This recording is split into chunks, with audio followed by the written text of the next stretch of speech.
Suri Deitch, and I'm Dean of the School of Professional Advancement. Thanks for joining us on our webinar about our graduate degrees and certificate programs and our post-baccalaureate certificates this evening. We really appreciate you taking the time to be with us. If you could, just put your name and where you're calling in from and the program you're interested in the chat at the bottom of the screen. I assume most people are Zoom experts at this point. So if you can go ahead and do that, it'll give us a little bit of an idea of who's here. And hello, Andre. So where are you calling in from and what program are you interested in?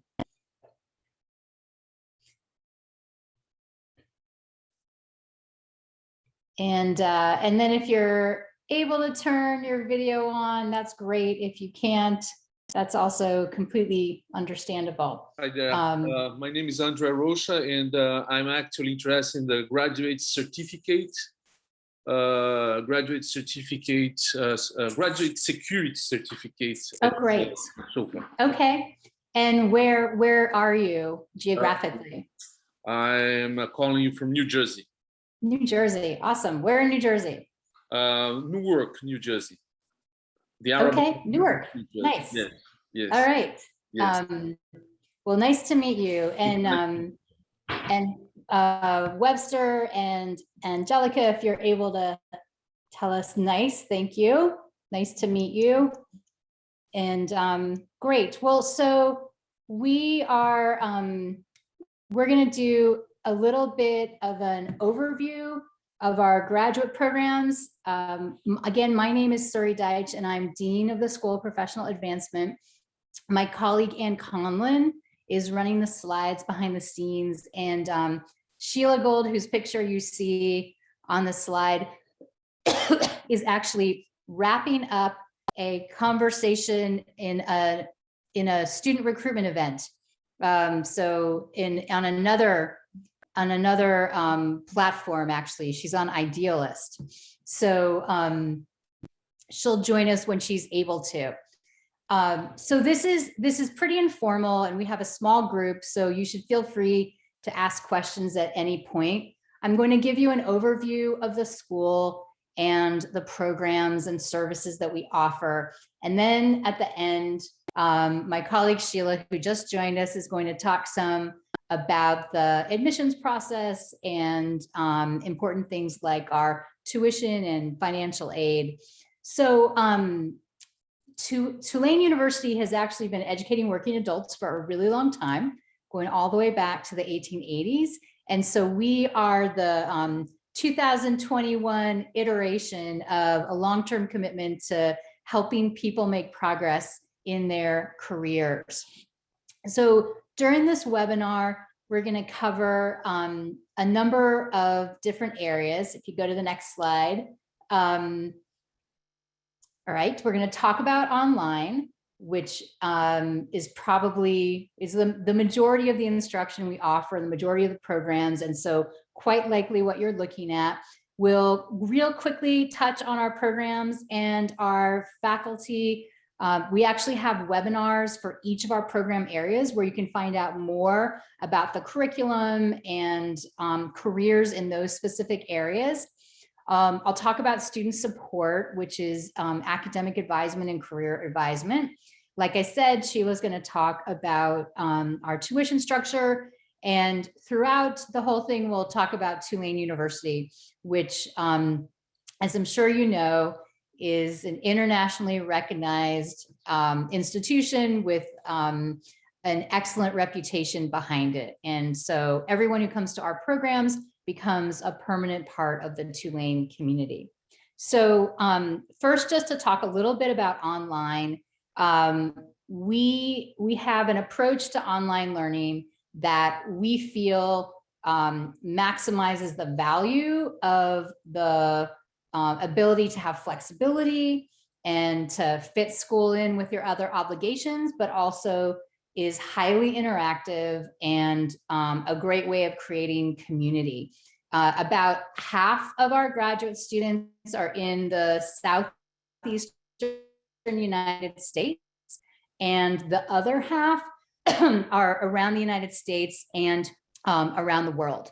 And so it's a great mix. The students are from all stages of their careers. The average age is early 30s, but we have graduate students from age 22 to age 77, literally, and incredible diversity, including of people from all over the place.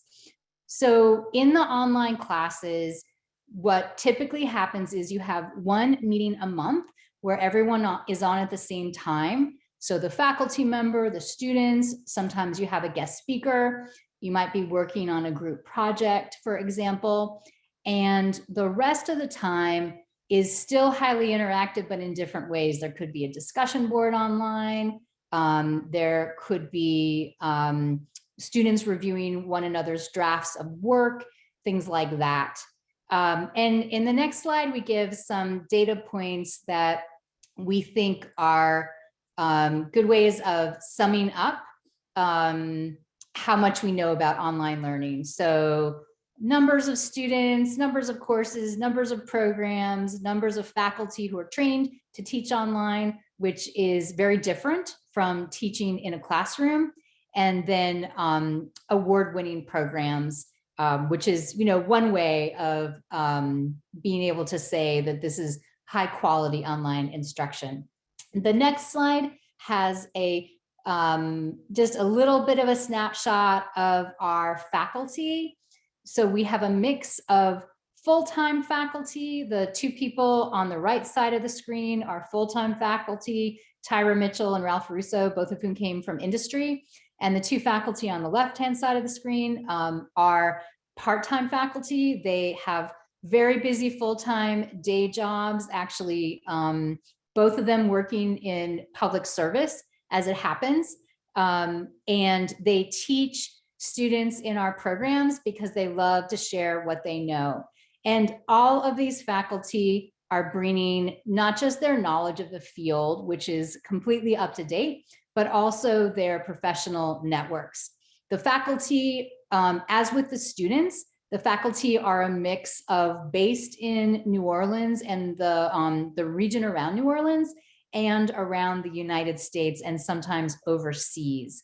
So you can have pretty broad ranging networks based on, just even knowing the faculty as you get to learn from them throughout the program.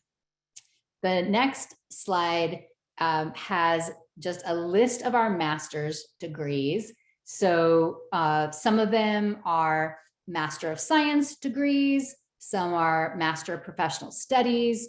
We have one program called the Master of Liberal Arts, which is a humanities program that is taught by faculty from throughout the university, and then the Master of Public Administration. The next slide lists the certificate programs, the graduate certificate programs that we offer.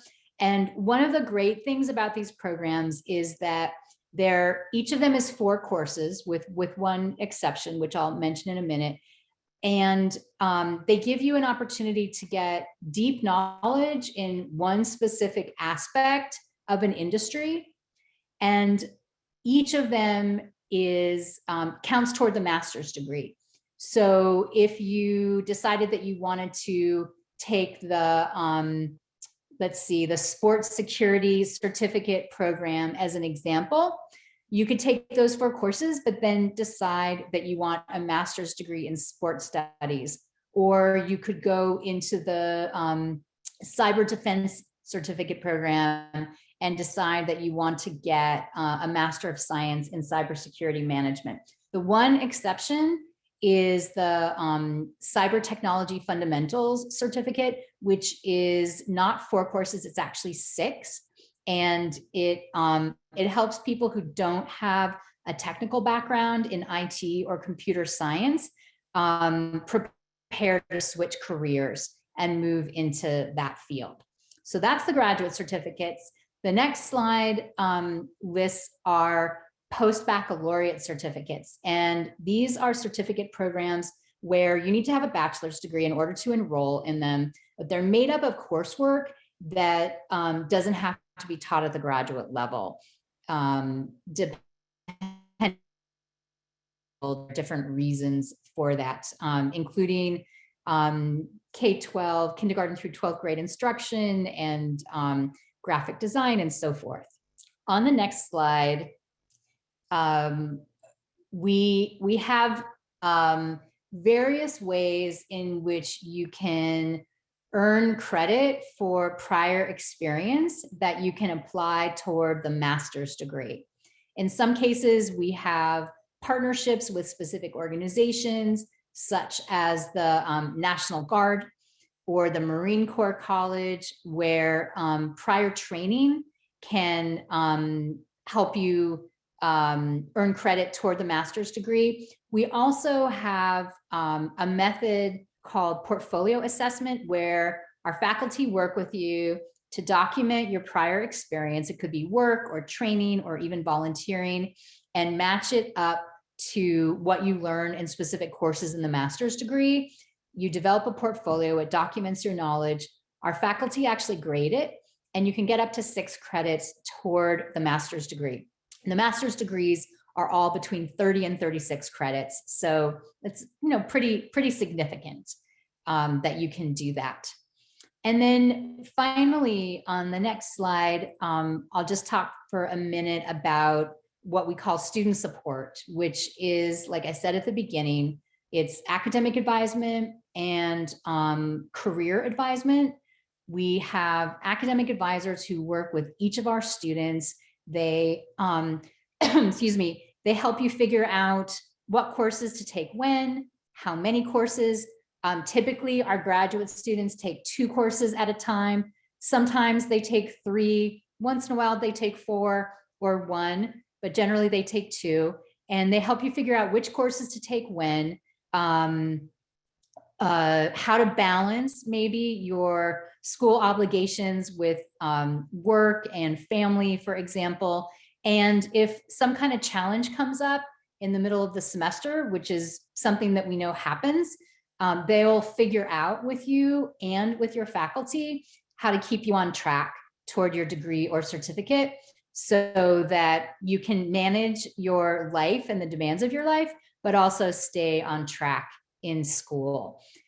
Finally, we offer career advisement as well. We have a full-time career advisor who works with students both individually and through workshops and events. So you can polish your resume or your LinkedIn profile with her, but you can also go to a workshop where you'll work with other students to figure out how to translate your prior experience into your next professional steps.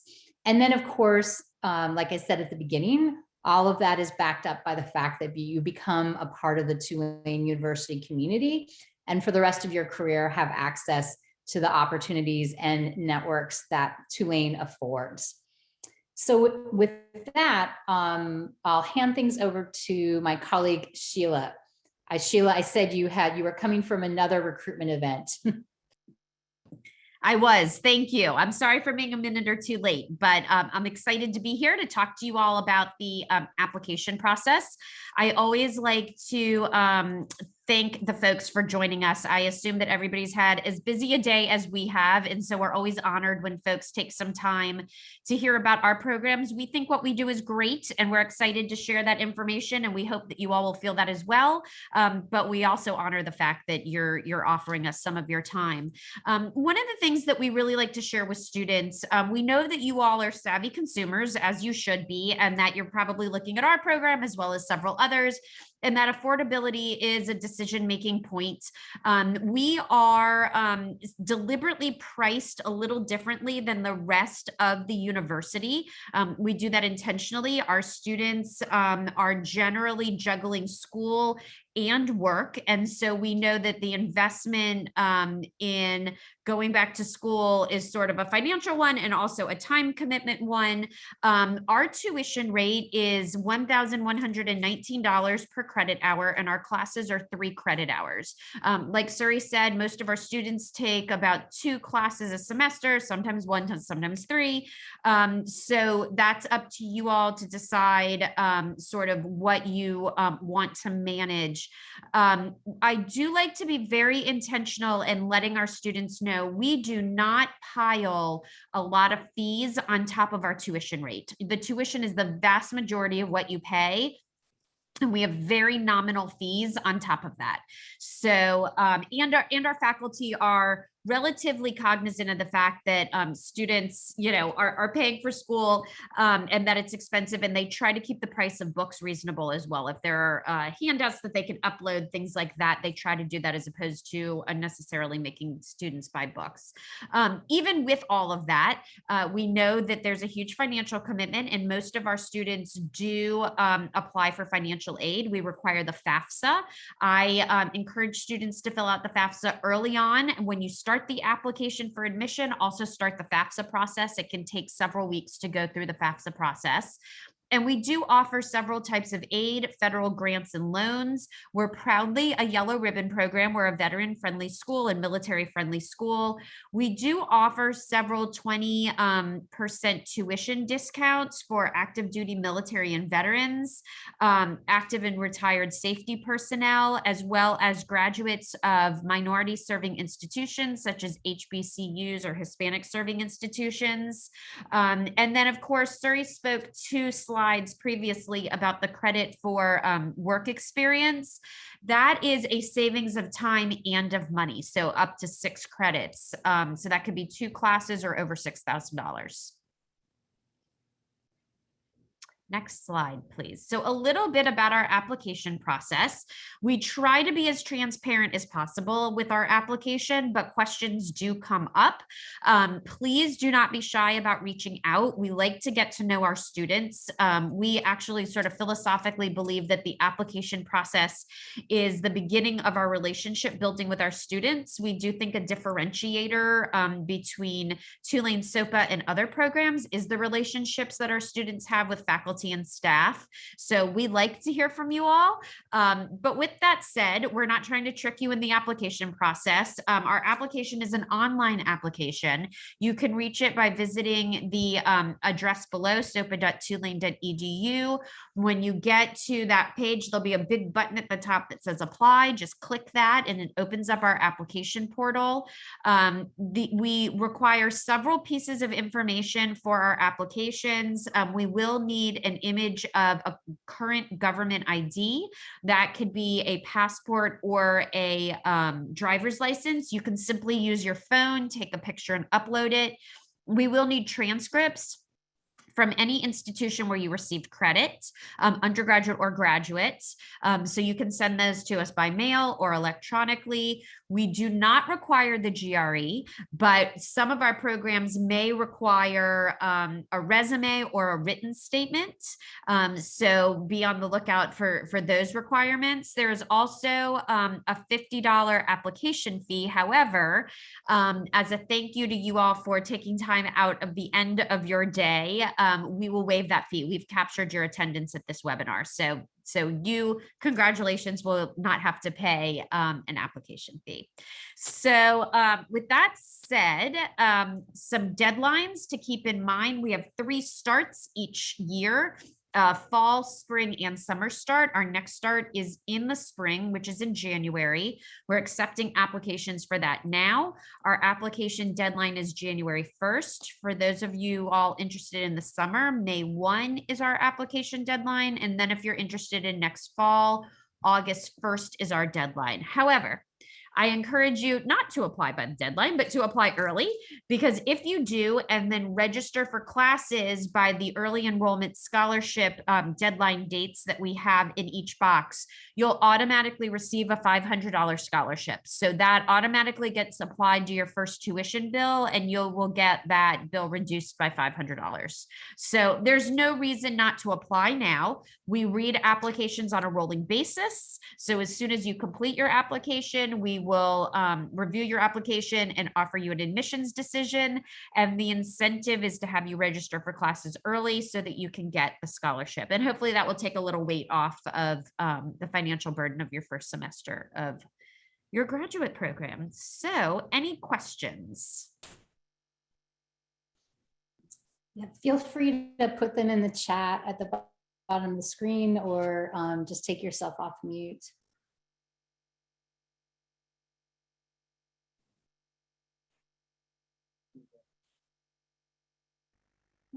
Well, so you see the slide in front of you has Sheila's contact information. You'll get an email from her tomorrow with a link to actually a recording of the webinar and her contact information. You can see all of our social media handles on the bottom of the screen as well, if you're interested in following us. And like Sheila said, we look forward to getting to know you during the application process, and are very much available to answer questions. I also just want to say once again that we have webinars for each of our program areas, so you can learn more about that program and meet the faculty who teach in the program, and learn more about the curriculum and jobs in that industry.